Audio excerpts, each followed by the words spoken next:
اسے خان افراسیاب خان کے گھر آئے 2 روز گزر چکے تھے۔ اس کی حالت اتنی دل گرگوں تھی کہ دراب کو اسے اچھی طرح باچا خان کے سامنے لے جاتے ہوئے خوف محسوس ہوا۔ اسی لیے بڑے لالا کی ہدایت کو یکسر نظر انداز کرتے ہوئے وہ سیدھا دریاب کو یہاں لے آیا تھا۔ خود افراسیاب بھائی کا شکست خوردہ وجود دیکھ کر ڈھہ گئے۔ ان گزرے 2 اشروں میں انہوں نے بھائی کی ایک جھلک تک دیکھنے سے اجتناب کیا تھا۔ شروع میں جب بھی کوئی دریاب سے ملنے کی کوشش کرتا اس کی دیوانگی بڑھ جاتی۔ وہ کسی کا سامنا نہیں کرنا چاہتا تھا، کسی سے بات نہیں کرنا چاہتا تھا۔ افراسیاب کی ہر اس کوشش کو بھی اس نے سختی سے رد کر دیا جو انہوں نے اسے بچانے کے لیے کرنا چاہی۔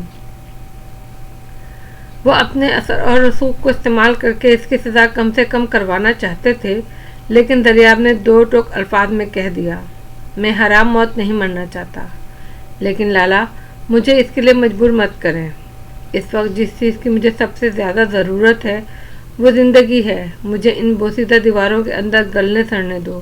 یہاں قید میرے وجود کے اندر زندہ ہونے کی خبر تو کسی کو نہ ہوگی۔ خدا کے واسطے لالا مجھے اشتہار مت بناؤ، مجھے روشنی میں مت لاؤ، اندھیرے میں پڑا رہنے دو، اور دعا کرو یہ دیواریں میرا بھرم رکھ لیں۔ مجھے زندگی طرف کھینچ کر لانے کی کوشش مت کرو، میری موت کی دعا کرو، باعزت موت کی، ورنہ اگر مجھے دوبارہ باہر لانے کی کوشش کی تو میں اپنے آپ کو ختم کر لوں گا۔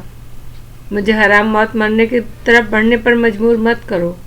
اس کے جنون اور دیوانگی سے گھبرا کر خان افراسیاب نے اسے اس کے حال پر چھوڑ دیا، لیکن وہ اس کی موت کی دعا نہ مانگ سکے، بس بے چینی سے وقت گزرنے کا انتظار کرنے لگے۔ وقت جو تلخ سے تلخ زہر کو بھی بے اثر کر دیتا ہے، وقت جو بھیانک سے بھیانک تر عکس پر بھی گرد کی تہ جما دیتا ہے، وقت جو گہرے سے گہرے گھاؤ کو بھی بھرتا نہیں تو کم سے کم کھرنڈ ضرور جما دیتا ہے، اور شاید دریاب کے زخموں پر بھی کھرنڈ آ چکے تھے۔ ان سے خون تو اب بھی رشتہ تھا، لیکن اس طرح بہتا نہیں تھا۔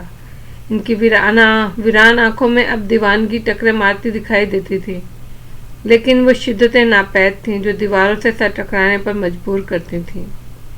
اس کے لب سسکیاں دبا دبا کر صحرا ہو چکے تھے، آہیں بھر بھر کے اس کی سانس کے رستے زخمی ہو چکے تھے، لیکن چیخیں گونگی ہو گئی تھیں، وہ باتیں گونگ رہ گئی تھیں، اور موت کی خواہش خود ہی مر گئی تھی۔ افراسیاب نے قسمت سے ہارے اپنے ماں جائے کو باہوں میں بھینچ لیا۔ اپنے خون کی حرارت نے دریاب میں زندگی کے کچھ آثار پیدا کیے۔ اس کے حواس بحال ہوئے تو سب سے پہلے اسے یہ خیال آیا، مجھے یہاں کیوں لائے ہو دراب؟ وہ باچا خان بی بی جان، اسے اندیشہ سا گزرا، کہیں اپنی ذات کے ساتھ الجھتے ہوئے اتنے برس گزار دیے، ان ہستیوں کا کوئی خیال تک نہ آیا اسے جو اسی کی ذات سے وابستہ ہیں۔ اسے ندامت نے آن گھیرا، باچا جان اور بی بی جان، کیا وہ تمہیں اس حال میں دیکھ پائیں گے؟ دریاب 20 سالوں کا صبر ایک ہی پل میں کھو دیتے۔ تمہارا یہ حال دیکھ کر کتنے بدل گئے ہو تم۔ اس نے اپنے سامنے بیٹھے افراسیاب لالا کو نظر بھر کے دیکھا، جن کا کبھی وہ باچا جان کے بعد سب سے زیادہ احترام کیا کرتا تھا اور اس سے ڈرتا تھا۔ وہ شاید باچا جان سے بڑھ کے تھا۔ آج بھی اس کی شخصیت کا روب کا وہی عالم تھا۔ ہلکے ہلکے بھورے بالوں میں جگمگاتے چاندی کے تاروں نے اور بھی دبدبہ قائم کر دیا تھا۔ سنجیدہ تاثر دیتی آنکھیں کناروں پر پھیلی لکیروں کے ساتھ اور بھی سنجیدہ نظر آتی تھیں۔ دریاب نے نظر اٹھا کر ذرا فاصلے پہ کھڑے دراب کو دیکھا۔ اس کے جسم پہلے کے مقابلے میں بھر چکا تھا۔ نوکدار مونچھیں تو اس کی پہلے سے تھیں، اب داڑھی کا اضافہ بھی ہو چکا تھا۔ البتہ سر کے بال خاصے جھڑ چکے تھے، جس کی وجہ سے ماتھا اور کھلا کھلا لگ رہا تھا۔ رنگت پہلے کی نسبت سنولا چکی تھی، شاید شکار کا شوق عروج پر ہے۔ دریاب نے اس کے کھردرے ہاتھوں اور سانولے ہوتے چہرے کو دیکھ کر اندازہ لگایا۔ دراب ایک بار پھر کرسی پر بیٹھ گیا تو وہ مسکرایا۔ پچھلے 10 منٹوں میں 2-4 ہاتھ اور 2-4 بار اور اٹھ اور بیٹھ چکا تھا۔ تو خان دریاب خٹک، اتنی تبدیلی کے بعد بھی ایک چیز ہے جو اب تک ویسی کی ویسی ہے، تمہاری طبیعت کا بے صبرا پن اور بے چینی۔ کیا سوچ رہے ہو لالا؟ اس نے سوال کیا تو دریاب دونوں کے چہرے باری باری دیکھتا گا۔ آپ دونوں بھی کتنے بدل گئے ہیں، اتنے بڑے بڑے لگ رہے ہیں۔ صرف بڑے افراد سے آپ نے اسے احساس دلایا۔ کبھی غور سے خود کو دیکھو ذرا، تم بوڑھے دکھنے لگے ہو۔ دریاب نے بھائی کے ہاتھوں کی مضبوط اور محفوظ گرفت سے اپنے استخوانی ہاتھ آہستہ سے نکالے۔ لمبی لمبی انگلیوں پہ زرد کھال منڈی تھی، فراغ ہتھیلی مشقت کے تمام ثبوت سجائے ہوئے تھی۔ اس نے اپنے چہرے پہ ہاتھ پھیر کر یہ سچ محسوس کرنا چاہا کہ وہاں جھلیاں ہی جھلیاں تھیں۔ خوشنود نے طلوع اشک بند کی، سینے پہ دھرے یوں ہی نیند دراز سوچنے لگا۔ خوشبو ہے، دھنک ہے، چاندنی ہے۔ خوشبو، دھنک اور چاندنی کا امتزاج بھی بھلا کہیں ہوا ہے؟ ہزار بار یہ بات اس کے ذہن میں آتی تھی اس غزل کو پڑھ کر، اور ہر بار ہی وہ سر جھٹک کر مسکرا دیا کرتا تھا۔ لیکن اب کون سی بات ہے جسے وہ جھٹلا سکتا ہے؟ کیا اس کے مسکرانے سے کرنیں نہیں چھن پڑی تھیں؟ کیا اس کے لہجے میں سحر کسی تازگی نہیں ہے؟ کیا اس کی جبیں چاندنی میں نہائی ہوئی نہیں لگتی؟ اور کیا وہ دونوں جہانوں سے قیمتی نہیں لگتی؟ اور یہ آخری سوال تو وہ خود سے کر کے چونک گیا۔ کچھ تو اس میں ہے خوشنود جس نے تمہیں اتنا بے خود کر دیا ہے، ورنہ جن حالات میں تم یہاں آئے ہو اس کی سنگینی کا کیا اس بات کی اجازت دیتی ہے؟ تم سب کچھ فراموش کر کے آرٹ گیلری میں ایک مشکل سی الجھی ہوئی لڑکی کے پیچھے خوار ہوتے پھرو۔ اس کے دل نے اسے مزید کوریدا تو وہ چپکے سے اقرار کر گیا، ہاں کچھ نہیں، بہت کچھ ہے ایسا جو مجھے اس کی جانب کھینچتا ہے، جو مجھے وقتی طور پر ہی صحیح مگر بھلا دیتا ہے کہ میں یہاں کس لیے آیا ہوں۔ کاش کہ وہ بھی یہ جان لے کہ وہ کسی کے لیے کتنی ضروری بن گئی ہے۔ اس نے خدا سے دعا کی کہ کوئی معجزہ ہی ہوتا جو اسے مقدس کے آگے اظہار کی طاقت دے پاتا، ورنہ اس کی حد درجہ بے نیازی اور لا تعلق سا رویہ خوشنود کی ہمت پست کر دیتا تھا۔ پرواہ ہی نہیں اسے کسی کی، اپنے سے وہ کتنی اجنبی ہے۔ وہ اونچائے دہن سکوت زادی، کھلنے پہ بھی کم ہی بولتی ہے۔ تمہیں کیا میری بات کا بالکل بھی اعتبار نہیں رہا جو خود چلی آئی ہو؟ شناور نے اسے اپنے انتظار میں ٹہلتا دیکھ کر جل ہی تو گئی۔ پھر کیا کروں میں؟ وہ بے بسی سے بولی۔ 3 دن سے تم یہی کہہ رہی ہو، کچھ پتہ نہیں چلا، کوئی خبر نہیں ملی، آخر کب تک؟ وہ اماں برکتیں تو اب میری صورت دیکھ کر بھڑک جاتی ہے، ویسے جس انداز میں وہ جھنجھلاتی ہے میرے سوال پر، اس سے مجھے تمہارا شبہ کچھ یقین میں بدلتا نظر آتا ہے کہ واقعی وہ جانتے بوجھتے انجان بننے کی کوشش کر رہی ہے۔ صبح بھی مجھے دیکھتے ہی رخ بدل کے دوسری جانب چل دی، صاف لگ رہا تھا مجھ سے چھپنے کی کوشش کر رہی ہے۔ بعد میں پتہ چلا کہ کسی کام سے ہاسٹل سے باہر چلی گئی ہے، اور تو تمہیں پھر اس کا پیچھا کرنا چاہیے تھا نا؟ اس کا کیا پتہ وہ انہی سے ملنے گئی ہو؟ پیچھا کرنا چاہیے تھا؟ پاگل ہوئی ہو کیا؟ اب میں مائیوں کا پیچھا کرتی پھروں گی؟ شناور بگڑ کر بولی۔ تم سے کچھ نہیں ہوگا، اسی لیے تو میں خود آئی ہوں آج، کاش کچھ دیر پہلے آ جاتی۔ مجھے یقین ہے وہ اماں ہم سے کچھ چھپا رہی ہے، لیکن میں بھی اس سے اگلوا کر ہی رہوں گی، بس ایک بار مجھے پتہ چل جائے کیا واقعی وہ میری مما ہیں یا نہیں۔ اچھا یہ بتاؤ، کچھ کھاؤ گی یہ باتیں یا یہ صرف باتیں ہی کرنے آئی ہو؟ شناور نے اس کا دھیان بٹانا چاہا۔ میرے پاس فی الحال اس موضوع کے علاوہ اور کچھ نہیں۔ سچ پوچھو تو میں اس بار لاہور بھی صرف اسی لیے آئی تھی شناور، ورنہ جس ذہنی کیفیت سے میں گزر رہی ہوں اس میں کالج جانا محض وقت ضائع کرنے کے مترادف ہوتا ہے، لیکن مجھے خدشہ ہے کہیں میرا یہاں آنا کار ضیاع ہی نہ ہو۔ اف خدایا، کس قدر مشکل الفاظ بولنے لگی ہو تم۔ غالباً تمہارے کہنے کا مطلب ہے اگر وہ خاتون تمہیں نہ ملی تو تمہارا لاہور آنا بیکار جائے گا، ہے نا؟ شناور نے تصدیق چاہی۔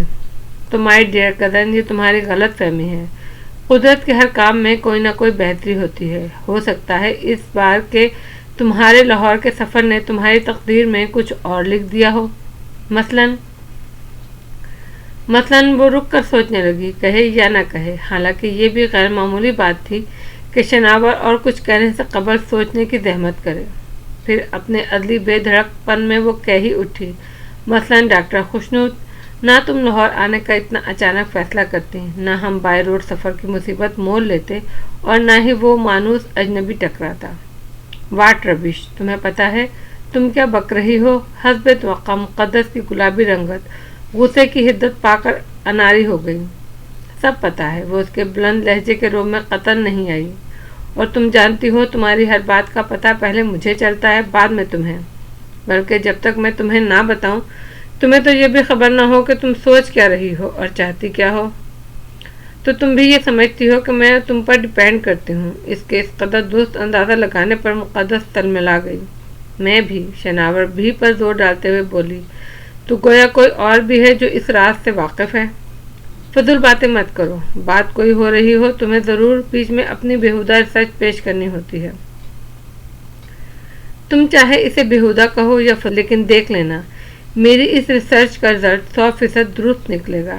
ڈاکٹر خوشنود بار بار تم سے ٹکرا رہا ہے، یہ بے مقصد نہیں ہے۔ مت بھولو ہر بار میرے ساتھ تم بھی ہوتی ہو، اس نے باور کرایا۔ میں تو نہیں بھولی، لیکن کیا کروں، ڈاکٹر صاحب کو بھی یہ یاد نہیں رہتا کہ تمہارے ساتھ میں بھی ہوتی ہوں، بلکہ وہ تو تمہیں دیکھ کر شاید خود کو بھی فراموش کر دیتے ہیں۔ تم یہاں بیٹھ کر اس خود ساختہ فلمی کہانی میں رنگ بھرو اور چسکے لے لے کر سوچو جو بھی سوچنا ہے۔ کم از کم میرے سامنے یہ بات اب مت کرنا، ورنہ مجھ سے برا کوئی نہیں ہوگا، سمجھی؟ وہ بیگ کاندھے پر لٹکا کر کھڑی ہو گئی۔ ارے رکو تو، اور وہ رک گئی۔ شناور کی آواز پہ نہیں، پارکنگ میں کھڑی سلور گرے کرولا سے اترتی اماں برکتے کو دیکھ کے۔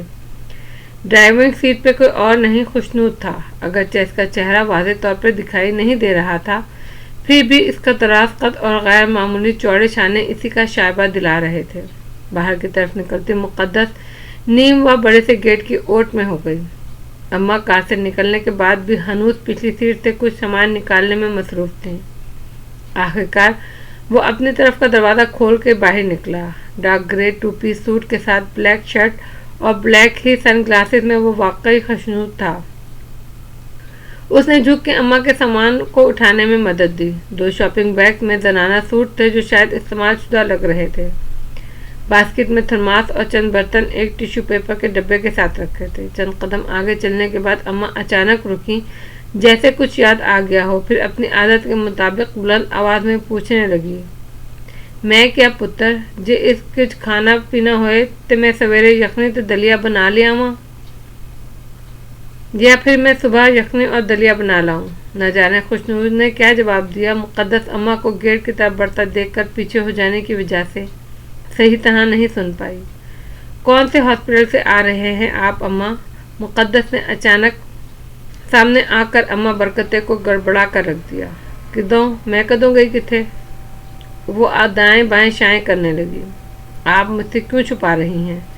کیوں نہیں مجھے بتا دیتی ان کے بارے میں؟ وہ قدرے بلند آواز میں بولی۔ شناور بھی قریب چلی آئی۔ اور اماں یہ شخص کون تھا، تمہارا کیا لگتا ہے؟ کہاں گئی تھی تم اس کے ساتھ؟ اس نے اماں برکتے کو گھیر لیا تو وہ ہتے سے ہی اکھڑ گئی۔ اچانک مقدس کے حملے نے اسے چوکنا ضرور دیا تھا، لیکن سنبھلنے کے بعد وہ اپنی جون میں آ گئی۔ پرا ہٹو کڑیو، تھانے دارنیوں کتھوں آئیاں؟ میرے نال پوچھ پریت کرن۔ ماما لگدا ہے بندر تھوڑا تے نانی لگدی ہاں میں، جیڑی تھانوں دساں۔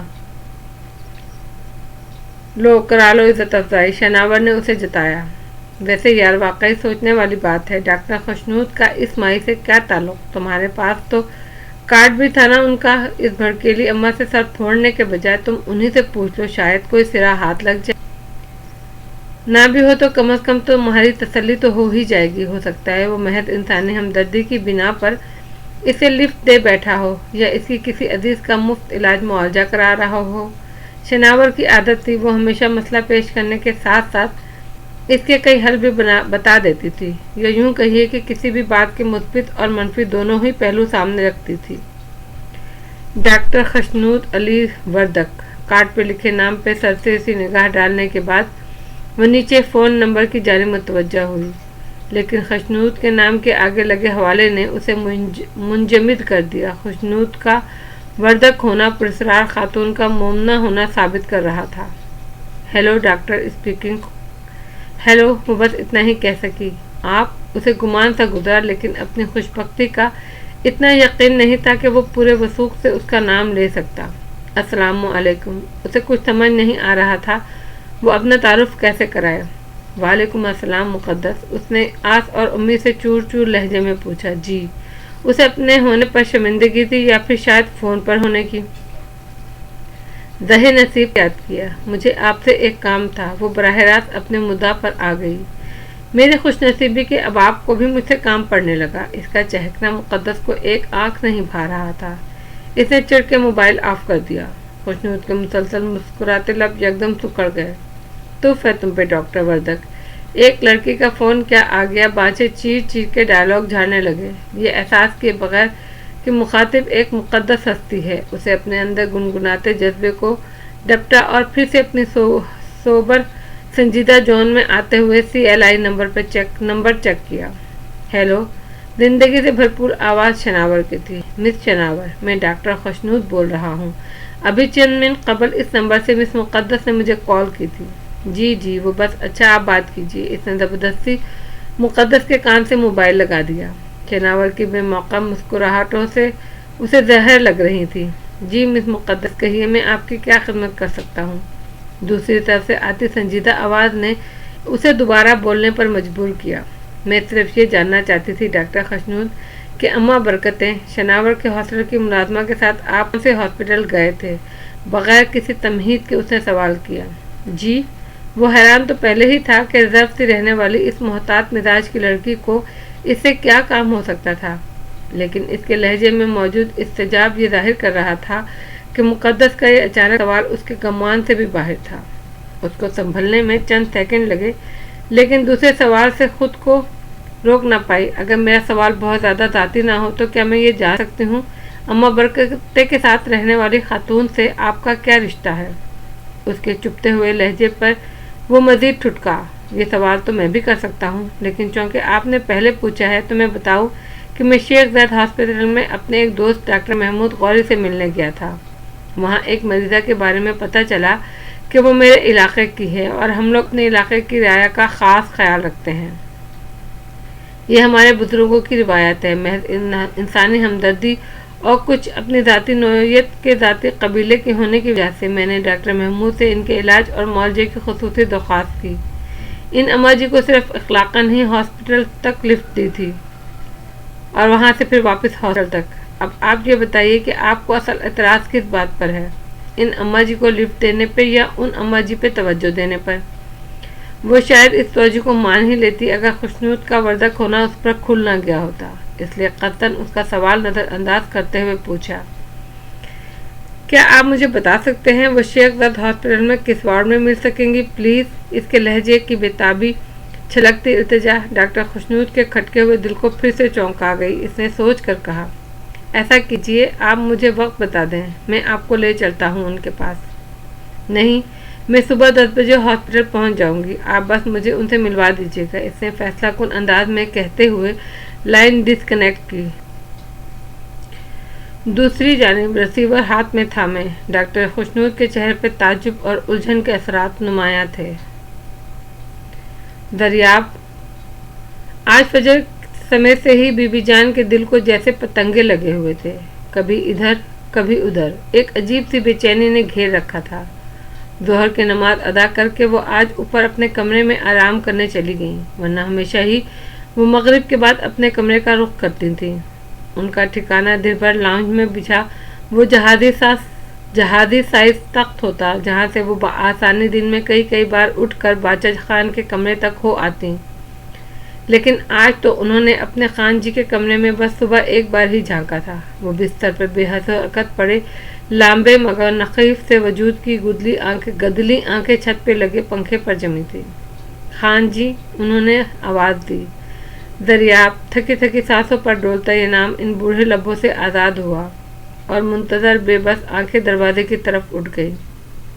بی بی جان کو دھچکا سا لگا اور پہلی بار خان ارباب خٹک کوئی دلاسا دیے بغیر، کوئی خوش آئند بات خبر سنائے بغیر وہ واپس آ گئیں۔